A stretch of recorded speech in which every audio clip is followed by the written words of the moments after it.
Detalye sa pagiging parte ng LGBTQ di umano ni Jinggoy Estrada ayon kay Robby Taroza. Robby Taroza, may ibinulgar tungkol na sa tunay na pagkatao di umano ni Senator Jinggoy Estrada. Mga netizens, ikinagulat ang revelasyon niya. Ito ang buong istorya.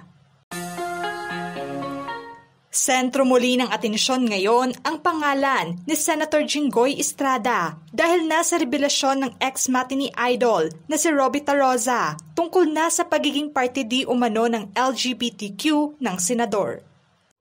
Sa mismong Facebook page ni Taroza, hinamon niya si Senator Jinggoy na mag-resign umano ito sa kanyang pwesto. Lalo na at dawit ang kanyang pangalan sa isyu ng korupsyon ng flood control projects ng gobyerno ngayon. Kung ayaw umanong bumaba sa pwesto ng senador, ay ibubunyag umano niya ang pagiging double life nito o ibig sabihin ang pagiging bakla di umano ng senador. Inakusahan pa ni Taroza si Senator Jinggoy sa kanyang post na siyang isa sa mga dahilan umano ng hiwalayan niya sa dating boyfriend. Napag-alaman naman ang longtime boyfriend niya ay ang businessman at former That's Entertainment na si Joed Serrano.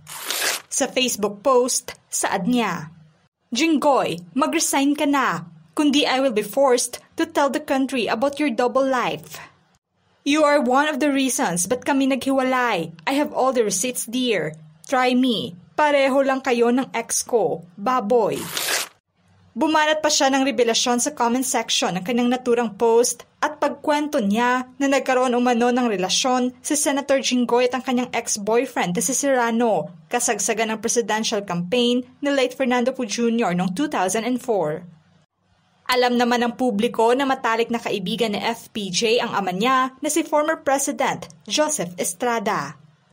Malakas naman ang loob ni Taroza na ibulgar sa publiko ang nalalaman niya tungkol na sa tunay na pagkatao ni Senator Jinggoy. Dahil may pinanghahawakang resibo di umano siya at sa hirit na pahayag pa niya. Pati si Joed magtestigo paano sila gumawa ng milagro habang nangumpanya dati for FPJ. Hindi naman siya natakot sa komento ng isang netizen na baka sakaling makasuhan umano siya ng libel case dahil nasa sinabi niya laban sa senador. Sa isang komento pa ng netizen, kawawa di umano ang pamilya niya dahil may mga bata. Kung saan sinagot ito ni Taroza na sana ay naisip din umano ito ng senador. At bago umano lumandi sa iba ay naisip niya ang kanyang pamilya at hindi dapat naninira ng tahanan.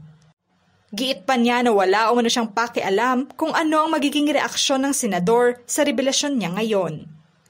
Ikinuwento naman ni Taroza noon sa isang panayam na hindi naging maganda ang relasyon niya kay Joed Serrano noon dahil niloko umano siya nito ng paulit-ulit. Pinick up naman ng mga netizens na baka kabilang nga ang senador sa third party sa kanilang relasyon noon. Nahaharap sa ngayon si Senator Jinggoy sa isyu ng korupsyon at maanomalyang flood control projects ng gobyerno. Alegasyong sangkot umano siya sa 355 million pesos worth na flood control projects sa Bulacan.